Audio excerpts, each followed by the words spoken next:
The yacht, a different drummer, sent out a distress signal about 7:45 this morning, in which it said it was sinking. A full-scale rescue operation was put into action, involving water police, police rescue, and the new Westpac helicopter led by two troopers on the scene. Yes, we sighted the vessel approximately 10 miles off Stockton Bight at approximately 8:45 this morning. We were called out at about 8 o'clock.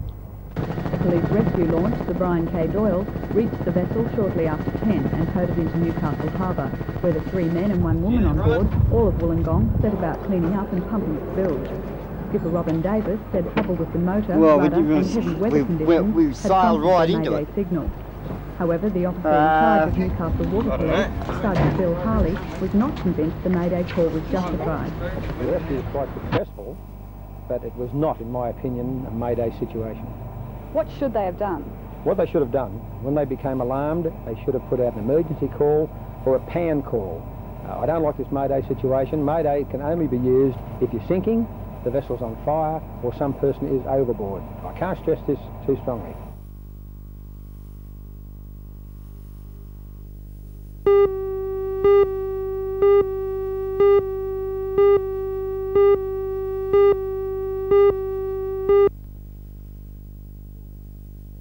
More than 120 surfers from around the state are competing in this weekend's first round heats of the state finals.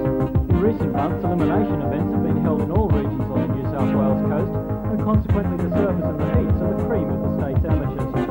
Today's 1.5 metre waves at Merewether gave the competitors plenty of room to show off their form, and it was Newcastle and Central Coast surfers who made best use of the conditions and most impressed the judges. Of today's performances, Newcastle surfer and current Australian cadet champion Nicky Wood was most impressive in the cadet section. Current state champion Gordon Barnes from Sydney impressed in the senior men's, and Newcastle's Peter Johnson is the pick of the bunch in the over 35. The heats continue tomorrow with the heats for kneeboards, juniors and open surfers getting underway at Merewether next weekend. After that there are 2 more rounds of the heats in Sydney and Wollongong, and then it's on to the Australian titles in South Australia next May.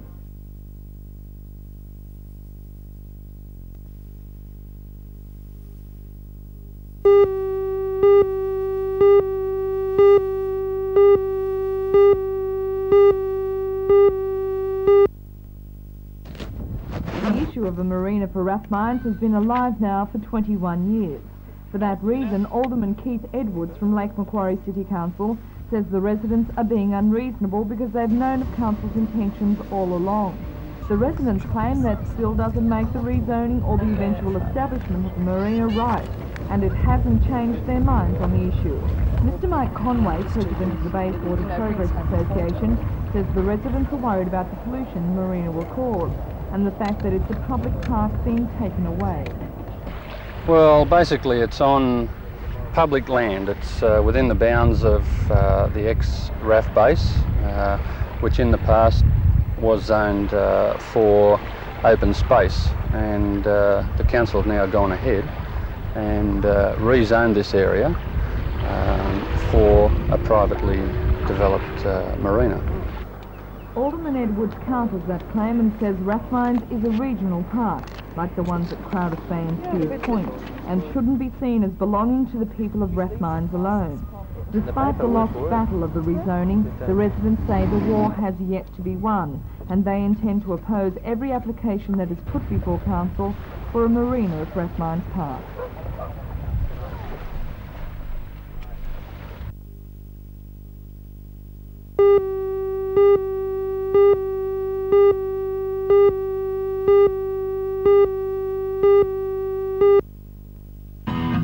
In recent weeks, the major political parties have been paying close attention to the group which was once dismissed as a passing phase. The Nuclear Disarmament Party's tactic is to gain a high public profile, and it's a concert such as this that it becomes obvious the plan is working. Some 3,000 people turned out to King Edward Park yesterday afternoon, some just to hear the free music, while others came to show their support for the party, which might just give the powers that be a shake. Newcastle woman Dr. Mary Ann Hawkins is third on the Nuclear Disarmament Party's ticket. She says the public is sick and tired of being misled by the government's line on uranium. I think what accounts for it basically is that everybody is fed up with the fact that they're not being listened to by the government. When we had over 250,000 people marching in the streets on Palm Sunday, the government has the hide to change its policies on nuclear issues. People realise they're not being listened to that way, and so we have to try another way. It takes more than marching in the streets at the moment, and we have to work through the system, and that's what we're doing with this now, working through the system.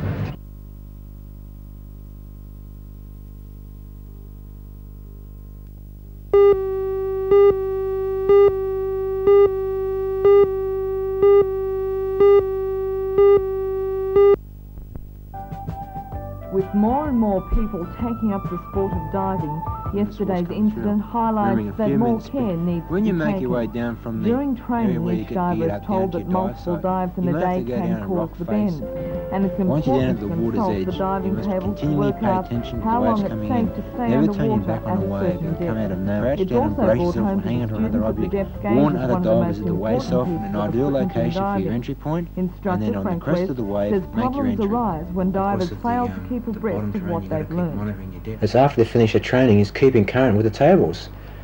People do it and then they don't use the tables maybe 3 or 4 months before they refer to the tables, and they forget how they work and make the wrong calculation or look at the wrong column, and that's the mistake. What's the most common cause of the bends? The sport divers can vary, but the most common problem is repetitive diving, doing 2 dives or 3 dives in a day and allowing for the residual nitrogen to build up in your body.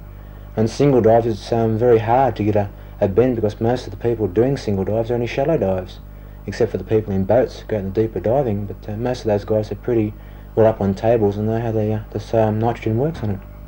Now, for the number of divers there are in the sport, how does the number of people getting the bends compare? Oh, it's very minimal. Percentage-wise, I don't think there's any statistics at the moment, but there's probably 2,000 or 3,000 people diving on the east coast, and maybe once every 3 or 4 months you'll have a case where it's a suspected bend. Remembering that a bend's case is not confirmed, so they get down to the chamber where they have a professional diagnose. It might be a sporting injury that's caused the problem, not a bend. But it's too easy to say, okay, you've got a bend now, and that's your problem. It's not as easy as that.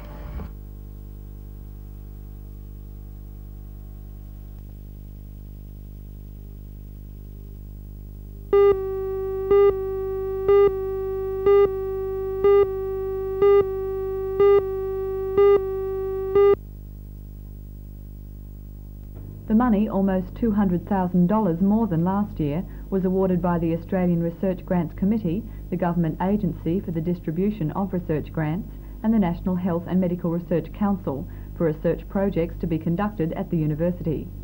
The chairman of the university's Senate Research Committee, Professor Geoffrey Kellerman, said the funding included a new program grant, which carries with it a guarantee of funding for 6 years. What departments will those grants go to? They go all over the university, all the various faculties, arts, science, engineering, medicine. Is the funding adequate? None of us is ever satisfied with the amount of funding, I think that to be perfectly honest. But when we try to analyse it, I think we would be hard put to complain about the general level of medical funding in the current economic climate, although we could certainly do better if we had more money. I think it's the non-medical area particularly which is very hard pressed. The total amount for all the faculties other than medicine in the whole of the country is only $23 million from the Australian Research Grants scheme, and that's very low.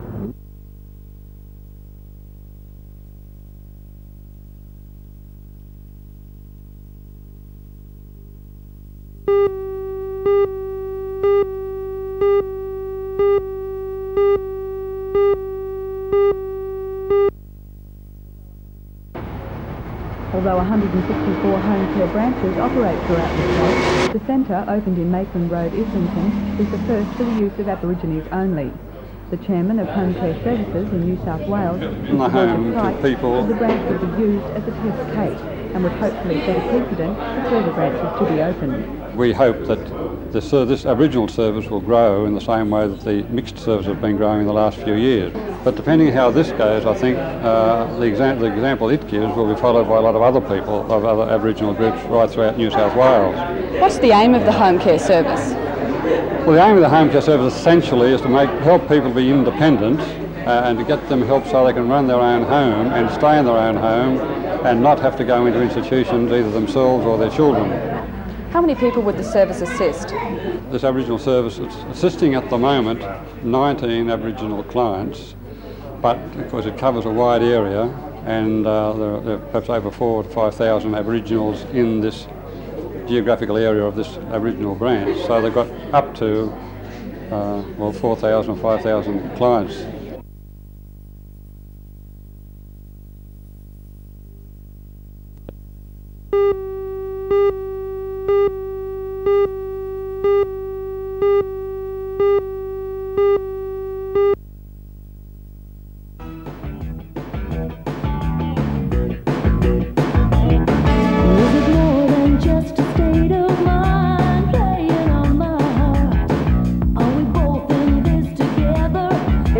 Particularly for the movie. It was just a coincidence when I found out that I was going to be recording the song, that it was called Heartbeat, so I was quite happy about that, and it's the type of song that appeals to me anyway, as a very melodic and very up-tempo danceable number, so it's good. How did you feel about the movie The Coolangatta Gold when you first saw it? I must admit I was very anxious because I was waiting for my song to come up, so it was very difficult for me to really relax, just like a normal person going to the movies, and to sort of sit there and think, yes, well, did I like that or didn't I? Or without even thinking, you decide whether you like it or not. So the first time it was difficult, but I enjoyed it, I really did. It had all the elements in a movie that I like to be a success. I'm really excited about it, actually. It's a good project to be involved with, because it's like a flash dance or perhaps a Footloose. If the movie does well, then of course naturally your song is going to do well, and it seems that there are a lot of movies and theme songs that are really making sort of big headlines and big things now.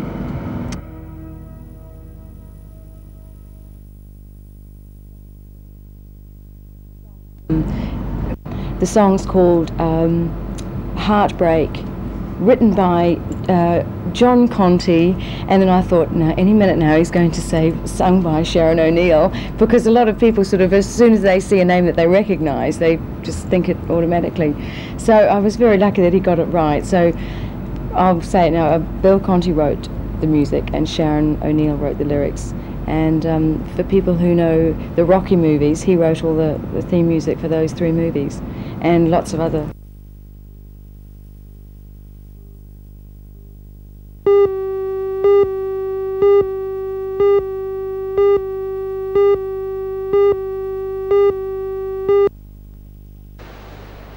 The Newcastle branch of the Surf Lifesaving Association has seen a society beat in the state title to the junior division.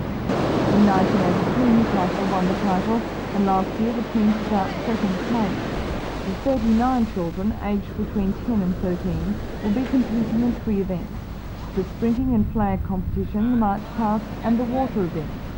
The children train with the team twice a week, but they may also swim, march and run with their own clubs over the weekend.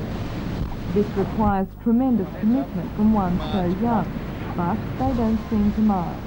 The motivation at Maruya on December the 9th is not only to win the state title, but also it provides a chance to be selected in the state team and compete in the national titles in Perth early next year.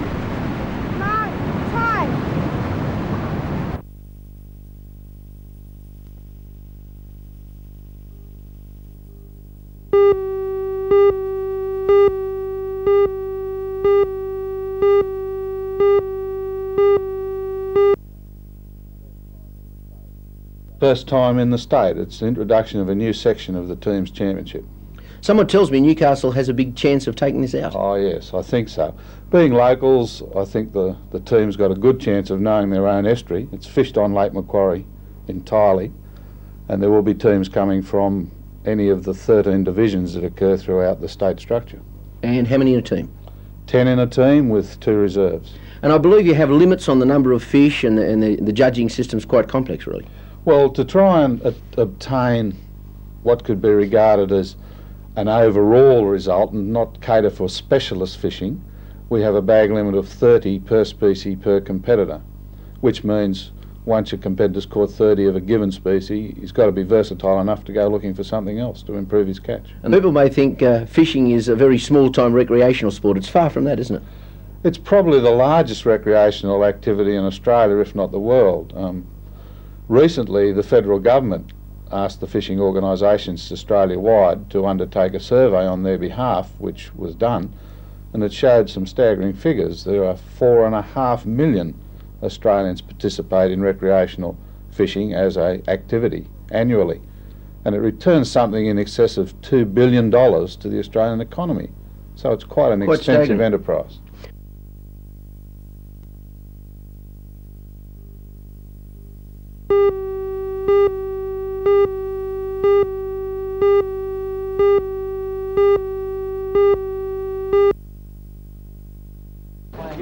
The venue inside Maitland Maximum Security Jail, the Corrective Services Department has given the go-ahead for a contest between an inmate representative team and the invitation outsider. Referee is NBN Sports commentator Lee Moore. The outsiders lineup included notables in Australia's rugby league back rower Wayne Pearce, former Australian League players Terry Panowitz and Dennis Ward, and Kern Falcons basketball captain Ian Rebillion. Playing five-a-side on the recently laid grass playing area, it was obvious right from the start. The Maitland team was skillful and organised, and the visitors had a tough match on their hands. Maybe the home ground advantage helped, but it was mainly the continual pressure applied by Maitland that saw them eventually run out winners 4 tries to 1. There's little doubt it was a unique sporting experience for all concerned, from Lee Maughan's new role as the total diplomat to Wayne Pearce's having no prior knowledge of his opposition's tactics. After the game, Newcastle Leeds club manager Graham Hards presented the Newcastle Leeds representative jumper to the man of the match. The success of the exercise will no doubt prompt further thought towards more exchanges of this kind. After all, the inmates of Maitland Jail have we shown decided pain, to now the ones donate or give us a trophy.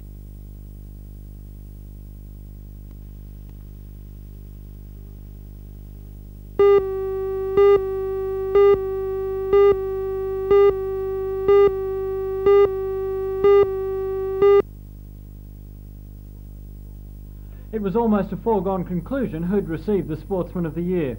Jesmond High School's Alan Flynn has shown he's one of the best all-round athletes in his age group in the world. Earlier this year he broke the world record for the decathlon for a junior schoolboy. With sports commitments coming first, Alan wasn't at the presentation today. He was in Melbourne as the captain of the New South Wales All-Schools athletic team, competing in the Pacific Games. The boys 17 years His female counterpart, the Sportsman of the Year, is on holiday in Newcastle Park. She's been able to serve to the back earlier this year, and she represented the state and the combined high schools in five sports: cricket, hockey and softball. The winning time.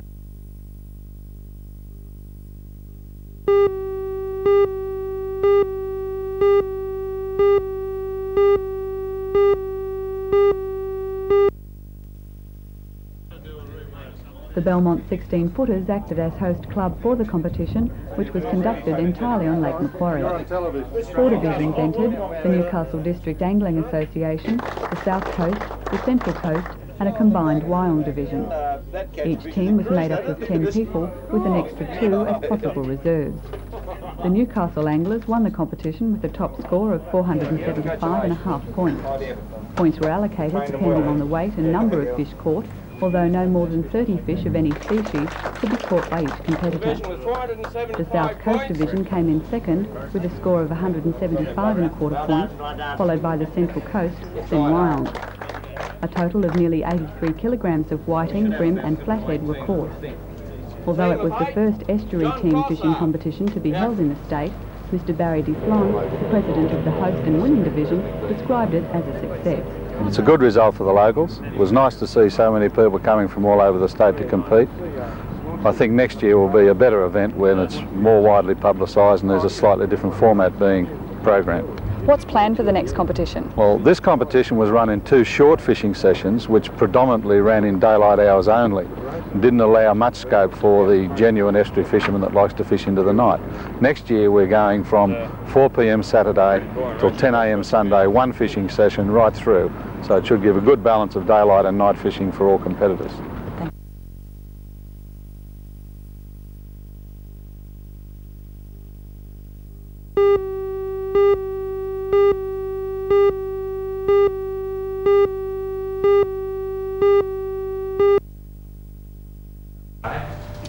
Some tertiary institutions have now had enclaves operating for up to 7 years. At Newcastle CAE, the enclave is only... I'm Doug Absalom. Somebody will be looking at your recommendations where